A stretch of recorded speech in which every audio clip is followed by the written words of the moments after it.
On today's podcast, we sit down with Dave Ronan, founder and CEO of ROEX, a leading voice in the revolution of AI-powered music production. Dave shares how ROEX was born out of the frustration many musicians face with the technical side of production, and how his team is breaking down barriers to keep artistry and individuality the center of the creative process. We dive into the future of AI in mixing and mastering, the new commercial opportunities for revitalizing older catalogs, the difference between generative and assistive AI, and the skills that musicians will need to thrive as these tools change the industry. If you're an artist looking to embrace innovation without sacrificing your creative soul, this is an episode you simply cannot afford to miss. Insiders, are you ready?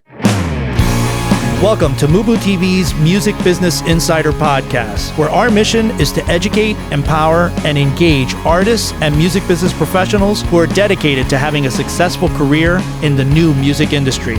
Here are your hosts, Rich Ezra and Eric Knight. Welcome back, Insiders, to another episode of the MUBUTV Music Business Insider Podcast, where our mission is to educate, empower, and engage your music career. On today's episode, we're thrilled to welcome Dave Ronan, founder and CEO of ROEX. If you've ever felt overwhelmed by the technical side of music production, this is the interview you can't afford to miss. We dive into how ROEX is breaking down technical barriers for musicians with innovative AI tools like Automix and MixCheck Studio, making professional sound more accessible than ever, and putting the focus back on your creativity. We explore the future of AI in music, from assistive technologies that enhance your workflow to the ethical questions surrounding AI-generated content, to breathing new life into classic catalogs through restoration and spatial audio. Dave also shares insightful advice on how artists can embrace AI as a collaborator, not a replacement, and why staying in your creative flow state is more important than ever. Plus, we talk about what this all means for the next generation of music makers, the changing nature of music distribution, and the kind of mindset artists need to thrive in this new landscape. You don't want to miss this eye-opening conversation that's jam-packed with practical tips, forward-thinking insights, and inspiring stories about technology, creativity, and shaping the future of music. But first, a word from our sponsor. Hey, Insiders, ready to crush it in the music world? Whether you're an artist, band, or future music biz pro, MUBUTV's personalized coaching is your secret weapon. We'll work with you side by side, sharpening your songs, building your brand story, locking in your ideal audience, and powering up your social media game. Starting fresh or ready for the next level, we cover everything: live shows, marketing hacks, branding, all tailored just for you. Flexible coaching packages let you decide what fits your time and budget. Single sessions or discounted bundles that make investing easy. Imagine the boost after just one session: clearer goals, smarter strategies, and unstoppable confidence. Get started with a free 15-minute discovery call at book.mubutv.com. That's book.mubutv.com. Let's make your music career unstoppable.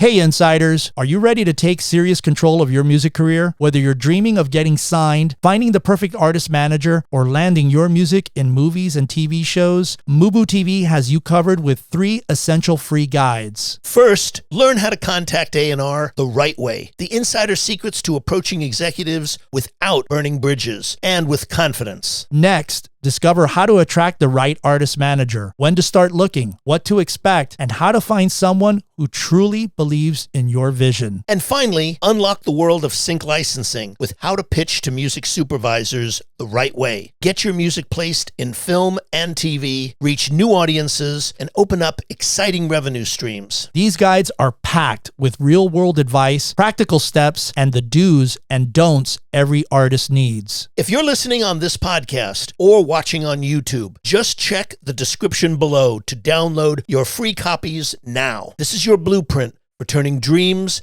into reality. Don't miss out. Hi, this is Einar Helde, co-founder and CCO at Ames API, and you're listening to the MUBUTV Music Business Insider Podcast. Welcome back, Insiders. Today's featured guest is Dave Ronan, founder and CEO of ROEX. I am so glad that we had Dave on the show because, you know, this is a show, as you know, Eric, that we are always trying to keep on the cutting edge and provide great value for our audience. And this is a guest who I think is really on the cutting edge and who is providing great value for artists. Absolutely. In terms of what he's contributing. And one of the things that I think is so interesting is the breakdown between generative AI, which is just doing it all for you, right, and assistive AI, which means that you have control over what the AI process is about. Correct. And that's what he is doing here. You know, one of the most interesting parts of this fact and that I thought was interesting is how this can also apply not only to what you're currently doing, but of older material. You know, a lot of people have stuff where they can't break it down. They can't get the stems. You know, I was reading that this new Whitney Houston tour that's going to be going out uses technology like this where they couldn't find the multi-tracks. Right. And they're able now with technology like this that really separates things and provides that in a very unique way of older recordings. Right. And that's of great value. That's a really, really great value. I think that was just one of them. Yeah, I couldn't agree more, Rich. It's very close to like Jessica from Audio Shake, which we talk about in the show. And he mentioned it as well, too. You know, I have that same issue. Some of my older material never had the TV tracks and everything. Now I can go back, produce all those TV tracks, produce all the stems, and submit that for film and television consideration. So it's an exciting, exciting time for that. One of the areas that I loved about this was the seamless DAW integration. You know, artists can now export mixes as Ableton, Bidwig, or Studio One project files, meaning that they can fine-tune AI-generated mixes inside familiar environments. And I believe he said more were coming, such as Logic, Pro Tools in the future. But it's really cool because I look at this, somebody like me that's not one of these nerds with DAW integrations and stuff like that, I just want to come in and create music. I don't want to be in there tinkering. I let that to the professionals. But if this can get me to 80% there already, when I give a final arranged song that I've come up with to a producer with a semi-decent mix already, that kind of gives them the idea of where I want them to go. Because I always look at it as I'm painting the sketch, and then these guys come in and put the color. Yeah, absolutely. That's a great metaphor to use. It's, you know, you're creating the sketch and they're adding the color. And in today's world, you continually hear it from pros who are making music, is that there really is no such thing as a demo. That concept of we're just going to do a little demonstration. Right. I mean, it really doesn't exist anymore. People really, and the technology is there to support full on productions, you know, that sound great. They may not be the final, right, but they're full on. And that's somebody like me that thinks along those lines when I'm thinking about arrangements. When I give something to a producer, I pretty much give them a very well thought out picture where I'm thinking of already all the arrangements, if there's any strings, whatever it happens to be. So when I give them something, it's pretty, I don't want to say complete, but like you said, with today's technology, you can make things sound so good out of the box. Even with the regular raw tools that the platform comes with Logic, you can make demos. I have demos that sound incredible just out of the gate. And that's just me tinkering around that knows nothing. I'm not any level of expert like these guys are on these programs. So it's very unique. And that is the landscape today. And with that, insiders, sit back, relax, and enjoy our featured conversation with Dave Ronan. Dave, welcome to the show. Thanks for having me. How you doing, guys? Great. Doing well. You know, I want to dive right into this. You know, you have said that ROEX was born from the frustration many musicians face when confronted with the technical side of production. So I guess the question that, you know, we want to begin with is, how do you balance removing those barriers while still preserving, you know, the artistry and individuality that comes with mixing and mastering? Yeah, really good question. I guess I can kind of describe the evolution of the product that we built, which kind of essentially hones in on this. So when we kind of first launched our beta, the tool we have, Automix, which allows anyone to come along, upload their recording stems, write some very basic mix settings and get a mix to master track back in minutes instead of days. Basically, when we first did it, it was like, all right, we'll just give you back the mix. And as you know, mixing is quite subjective. And we find that obviously that didn't really resonate well with people. Then we started essentially allowing people to have some control. Basically, we allow people now to adjust the volume of the different tracks in the mix so they have some control and they can obviously put some of their input into it. And then we've actually gone one step further again now where we actually allow people to take the mix. We create the kind of foundational mix for you. But you take it back into your DAW. So at the moment, you can download your mix as an Ableton Live project file, basically. So we'll have uploaded loaded up the unprocessed audio, but then we've configured all the EQs, the compressors. So at that point, you're kind of at the 90% point where we've kind of done, we do pretty much, the only kind of mixing we do is actually corrective mixing. It's like, we don't do anything creative. We're just getting it to sound kind of good and polished, and then kind of to essentially let you do the tweaking or basically add your creative effects on top, if that makes sense. Yeah, it's really, really fascinating. Is it just with Ableton or is it with any DAW? Oh, sorry, no. Yeah, so we Ableton was our kind of our main announcement, and it works with Bitwig as well, PreSonus Studio One, and then we're obviously having conversations with all the other DAWs to get it in there. Got it. Okay, cool. Really excited to have you on the show, Dave. I wanted to ask you, many artists feel overwhelmed when they first open a DAW. That definitely, I definitely fall into that category for sure as an artist. From your perspective, how can AI-powered tools like Automix or MixCheck Studio help musicians stay focused on creativity, while still producing release-ready tracks? Well, this is it. I mean, like, as you hit the nail on the head, like the DAW, when you first open it, it's just so overwhelming. Like, I remember the first time I did it as well. It's funny because we actually purposely designed Automix to not look like a DAW. So you don't need to be familiar with that kind of, I guess, the baggage, as probably the only word for it. We kept the UI and UX quite simple and just like as close as anyone was just using an iPhone. That kind of just very simple UI. And I think that is kind of where we didn't want to make things complicated. We just want to make things simple. And the whole idea is that we don't like the tools we built essentially are to preserve people to doing the creative stuff. We want to keep people in their flow state as much as possible. Doing all the kind of like the boring kind of corrective mixing stuff is obviously what we take care of, and then allowing you to kind of focus on the good stuff. I want to speak about another aspect of the work that you do. You have spoken about AI's role in revitalizing older catalogs, even without stems.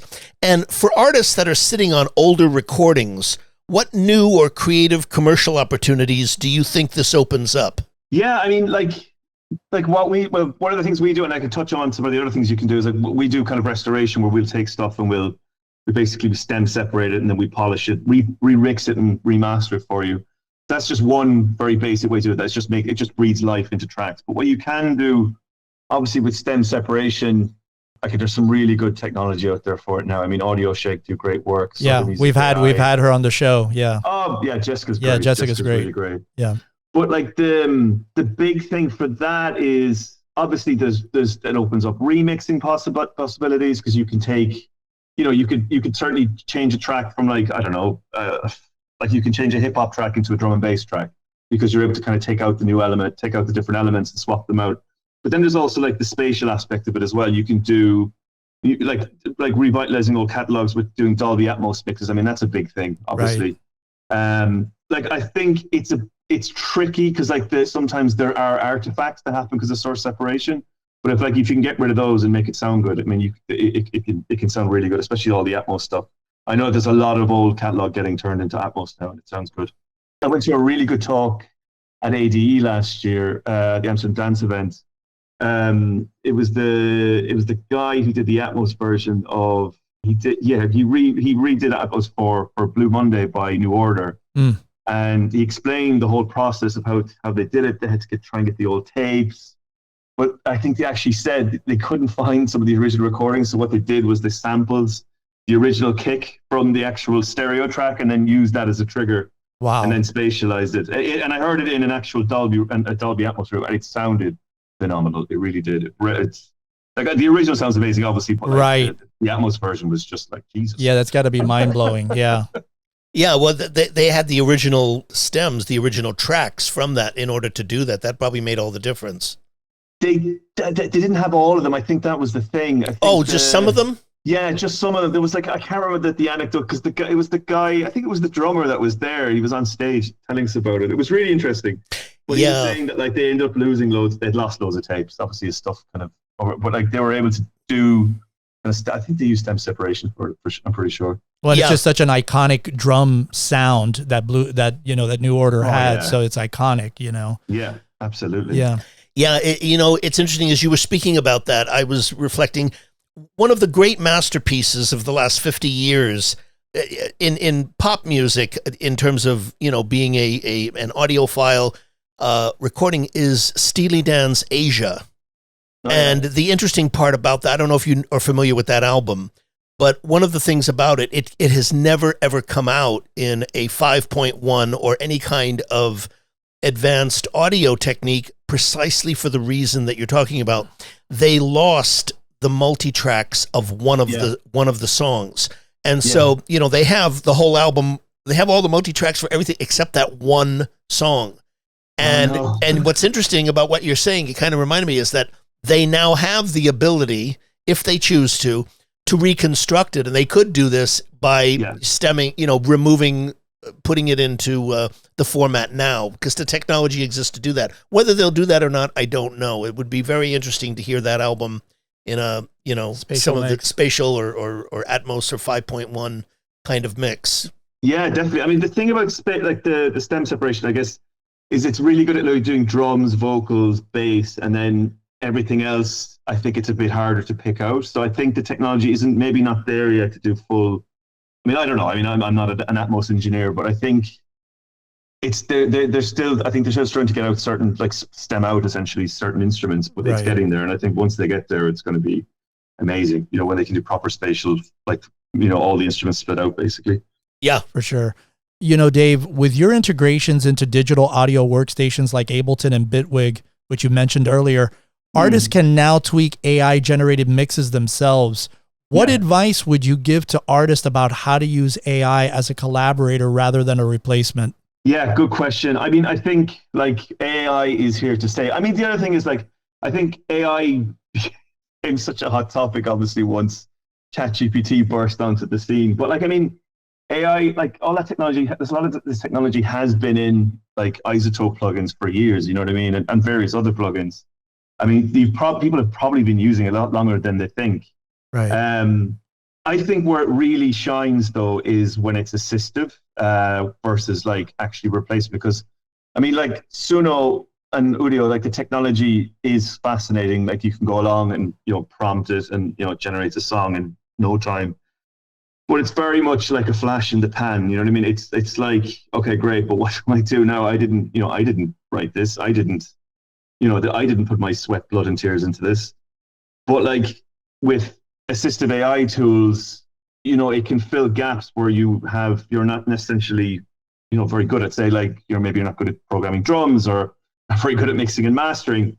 You can these tools can be used to get you where you need to be faster, essentially, and allow you to focus then on the creative stuff, as I said before, basically, keep you in the flow state.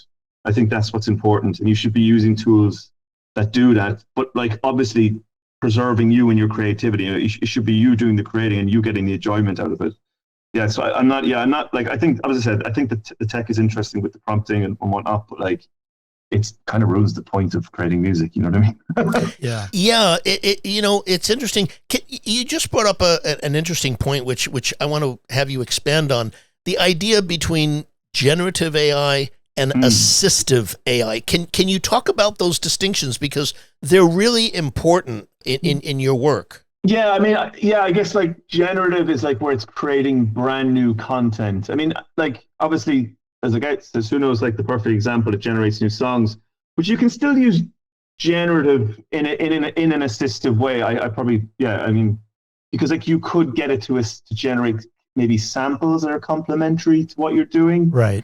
Or maybe I think Music AI, or as Moisa, sorry, they've just launched a tool where it'll generate accompaniments basically to things. So, which can be useful, if you can't hire, you don't have the means to basically work with a drummer or work with an artist. And then obviously it can get you to the point where okay, I actually have a decent song here, and I could hire, get someone to actually play the thing for me. But I guess that's kind of assistive, but generative being that generates new content, where assistive, I mean, in the way that it's essentially just doing the kind of the hard work for you. I guess in our tools, it's it's doing the corrective mixing for you, essentially, if that makes sense. Hey, insiders, we hope that you've been enjoying our featured conversation. Stay tuned, because we've got so much value coming your way. But before we dive back in, a word from our sponsor. Hey there, insiders. Are you dreaming of making it big as a musician, artist, or industry pro? Well, at MUBUTV, we offer personalized coaching to help you turn that dream into reality. Think of us as your personal guides, helping you polish your songs, craft your story, find your fans, and grow your social media like a pro. No matter where you are in your journey, we've got the tools and strategies to take you higher. From live gigs to branding and marketing, our coaching is all about you. Choose what fits your budget, from single sessions to value-packed bundles. Start with a free 15-minute discovery call today at book.mubutv.com. Your music career is waiting. Remember why you started making music? That feeling of passion, hope, and longing, wanting someone to hear your story? But chasing success can be confusing. Who do you reach out to? When? How do you avoid mistakes that could close doors? At MUBUTV, we believe every artist deserves a clear path forward. That's why we've created 3 free guides that cover the essential skills every musician needs. How to contact A&R executives with confidence. How to attract an artist manager who gets you. How to pitch your music for film and television placements. These aren't just tips. They're blueprints designed for artists who want more than just dreams. They want results. If you're listening right now on this podcast or watching on YouTube, look in the description below. Download these free guides that will change how you approach your music career forever. Don't wait. Your future fans are waiting. Hi, this is Rio Cariff, co-president at Music's Match. Are you an insider? I am. Subscribe now. Yeah. Yeah, no, it completely does. It's like you have to write the essay, but assistive AI will put it all with proper punctuation and grammar. Exactly. But it didn't write the essay for you. You did. Right. Yeah. I mean, even ChatGPT, you just like you hit the nail on the head. Like you can get it to generate crap, basically. or you could write something yourself and then get it to add a bit of finesse. You know what I mean? And that's it. Right. Then it sounds great. All the accoutrements. Yeah. One of your goals is to speed up workflows while still producing professional grade results.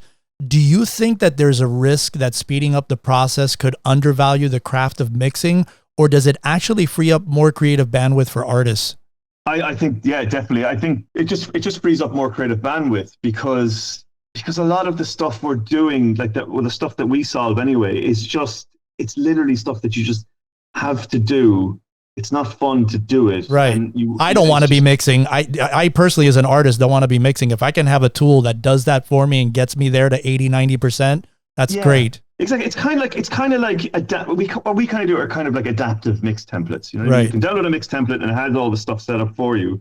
But our thing is just it fully adapts to your music because it listens to it essentially. So I mean, and those like mix templates have been around for donkey's years. You know what I mean? So it's kind of similar.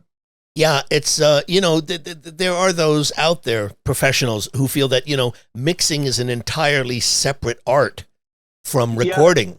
Which it is. Yeah, no, I agree. But I think, like, the tools that we have or that we've generated, they're not there to replace the professionals. You know what I mean? If I was going to write an album and, a label gave me money, give me, say, 10 grand or whatever, you know what I mean? I'm obviously going to spend that money on the mixing master. I'm going to spend that on hiring someone I know and trust to mix master because it's my art. It's important to me, and I know that I'll be able to talk to them, and it'll be like they'll be able to go into the minutiae details of the mix. You know what I mean? Where AI tools are very they're more kind of generalizable. Essentially, they're more to kind of do the kind of the heavy lifting. It's not doing anything creative. Essentially, you know what I mean? You can explain the emotional impact of like the chorus, what it means to you, and then obviously that the mix engineer can go, all right, okay, that's about that, so we can make this, it more unique to you, essentially. Yeah, I think tools like ROEX and stuff like that. It's where I'm at. I'm not by any stretch of imagination an engineer of any sort. I'm a writer. Like I said at the top of the interview, you get into the DAW like Logic, which I've recently become starting to get more intimate with, and it's freaking overwhelming. You just like, holy crap, I don't have time for this. I just want to write. So a tool like you guys getting it there, and then I can get it to my team where the person that's going to mix it, I can say, look, this is kind of a general thing. So you can kind of get like the template. This is the sketch, and you can go in there and paint the color into it, Exactly. You hit the nail on the head. That's pretty much how it should be used, Let me ask you, your tools are being integrated into platforms like United Masters and Sync Tank. What's the long-term vision for ROEX in these kinds of business-to-business partnerships? Do you see ROEX becoming invisible infrastructure across the industry? Is that the goal? Oh, that's a good question. It depends on like we're very focused on selling to distributors, and because we're kind of an interesting space, because like we're kind of, if you look where the kind of the music creation value chain is, obviously it starts in the DAW and then it kind of ends at the distribution point, and we kind of pop up at both sides essentially. We kind of, because we're in the DAW, and then we're also kind of at the end when you want to go to distribute. But yeah, I guess for us, like our kind of long-term vision is, like, from a B2B perspective, is to be these tools that essentially, are like integrated into all the various distributors, distribution platforms, and provide the assistance that artists need basically to get themselves out. Yeah, I mean, I was going to say like the open AI of music, but that's probably not the best thing to compare ourselves to. But like essentially, kind of like the workhorse essentially of kind of for music production for artists. Yeah, embedded into different platforms essentially. Yeah, and you have also discussed the whole idea of utilizing it for older catalogs, which is a fascinating element. I mean, we talked about Jessica with the STEM element, but utilizing it for artists who may have had tracks from another era when it was either on tape or a different format or something. I think that's exciting. Yeah, that's very exciting, because now you're opening up possibilities for them to revisit that without having to go back into the studio or to utilize the place that actually has that technology, which can be very expensive. Yeah. I mean, we've been doing stuff with very, very old classical recordings from the 50s as well. That, like, when you listen to them, like the noise, they've obviously been on tape and all the saturation and the hiss is there. And we've done restoration work on that. So there's loads of stuff that obviously we can do on that. And it's interesting because you can breathe when you hear the, compared to the original, it's all had new life kind of bred into it. It just sounds amazing. Yeah, that's exciting. Dave, throughout your life, have there been any books, films, or documentaries that you found to be particularly inspirational that you could recommend to our listeners? Oh, good question. Probably the most interesting book, I think, is because my background is I come from a quite technical background, but there's this guy called Jim Simons. He was a famous mathematician. He was a mathematician, but then he basically designed an algorithm to automate trading. And I thought that was very interesting, how he came from a very kind of technical background and was able to just automate this whole system for trading. For trading like stocks and everything? Yeah, it's just like it ended up being one of the most like successful funds of the world. Wow. And it was all based on pure math and physics and just kind of nature. And I thought it was just so interesting. I don't know how inspiring. No, we always ask this question because, we don't know where influence or inspiration sparks from. So it's interesting to get your take on what influences you. Yeah, I wouldn't say it was like kind of like an inspirational book. I just found that kind of just being able to take something like so pure as mathematics and being able to create something like that out of it, I thought was very, very interesting. And then I guess in terms of, I mean, I love all Christopher Nolan stuff. I find his stuff very, very inspiring. Amazing, yeah. I mean, it just gets better as his work goes on. You know what I mean? Crazy. Oppenheimer was amazing. I can't think of anything else. To be honest, you put me on the spot. Oh, it's okay. Yeah, no, I mean, it's we hear, we love all the documentaries on the music business executives, and there's some great ones on the producer. If you know Tom Dowd. Who is a legendary, he's the one who did all of those famous Atlantic Records early recordings of Ray Charles and Aretha Franklin, and how he mixed that stuff, and he went on in the 70s to have huge success with like Rod Stewart and many other artists over the years. So yeah, it's just interesting. Some people, but that book we will definitely we'll look it up and put it in the show notes for sure. Show notes for you. I mean, sorry, this might be more of an obvious. It might be an obvious one, but I did really, really, really enjoy the Defiant ones. Wow. Yes, that you just hit Rich's nerve here. Yeah, that was a great one. I've seen that many times because I use it as a teaching tool in my courses. That's a great one. And it's a fascinating look at two parallel careers. And, both from the same field of record production. But different upbringings and different upbringings, different lives, and how they intersected. Yeah, and both of them didn't ever have formal training. I mean, Jimmy learned what he learned by going into the studio sessions, and having Roy teach him. And Andre, learned from just doing it. He always had, it's like his mother said, he always had a fascination with the records and the turntables. And even when he was a child, I mean, it was like, you could see when those kinds of stories are told, like, this is the natural progression of this man's life. This is like, it's no wonder he ended up here and being the kind of producer that he was. And, and they really, really get into that in that documentary very, very deeply. Yeah, I mean, just the history behind, Dr. Dre himself. NWA, like Eminem. Right. It's just wild. Yeah, I was fascinating. It was one of the best things I've ever watched. On a kind of in the music perspective, for sure. Yeah, and you also got a lot of insight into Jimmy Iovine as in terms of the way he thinks and understanding like how he thinks about art and culture and its role in the music business and, the values that he has around music and how that, I guess, reflected in the choices creatively, that Interscope made, it's like, he worked with U2, but what I loved about the documentary is it showed why he was attracted to U2 in the first place. Mm-hmm. And it had nothing to do with money or their success. It was what they represented.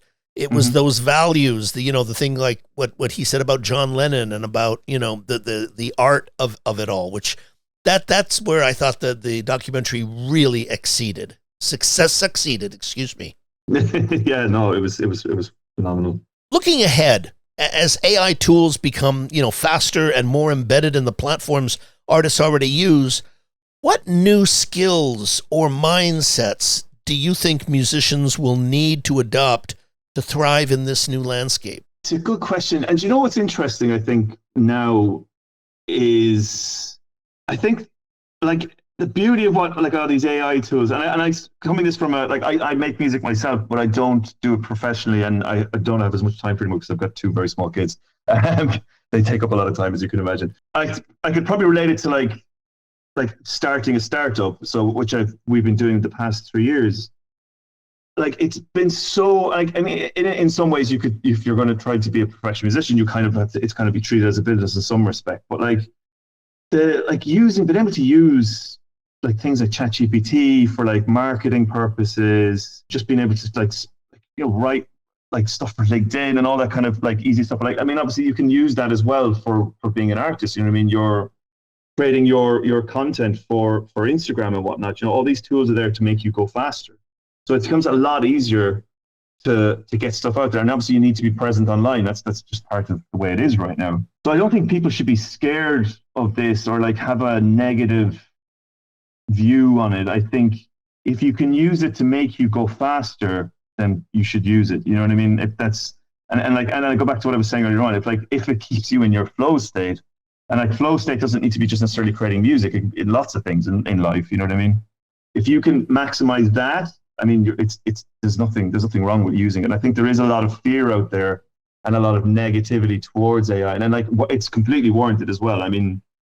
Look, it's like some of the like OpenAI are being sued, and like Suno and Udio are being sued. And they have trained on, they have obviously not licensed the content they trained on, and that's right. But like there are other tools that are, they are ethically trained, and they're not, or else they're not trained in that kind of way that can be utilized. And I don't think people should be scared. But I think they should really embrace it, because it's a real 10xer for productivity or whatever it is you need it for. Yeah, I think it's like every new technology or everything that's come in previous times and previous eras. Everybody freaks out about it at first. Everybody's throwing lawsuits everywhere. Eventually, it's here to stay. That Pandora's box has already been opened, 100%, and that's not going back in the genie. So it's just eventually this will settle down, and it'll we'll get some standards in place, and everything will be worked out fine. And I have a feeling it'll be done a lot faster than in previous times.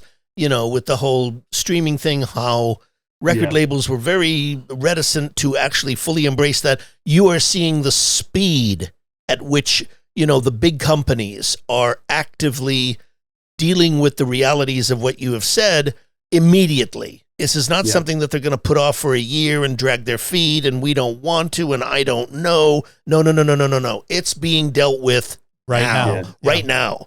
And you know that with, you know, I mean, when you look at like the technologies that you're incorporating, it's very much, you know, people realize you can't keep hiding from this. This isn't, you know, this isn't a tug of war anymore. It's like, you know, you have to embrace this is where we are and make it work for you.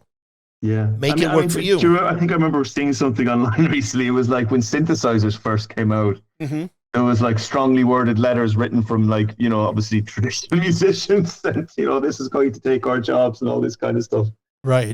It's kind of you can draw parallels there, I guess. Synthesizers are great. Yeah, and just out of curiosity, Dave, have you guys run into any resistance from the mixing community or anything with your new platform? I'm just curious. No, not necessarily, because I mean, it's like professionals. It doesn't really replace a professional's job, you know. It's only really threatening to the people on Fiverr who are charging you $120 and all they're bloody doing is whacking it through isotope.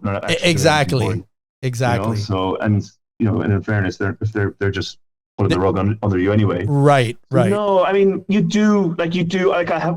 have had some people on the platform who are obviously definitely professionals, and they might not have nice things to say to them about it, but like, you know, and I always engage with people when they kind of give us a bad review because I don't understand why.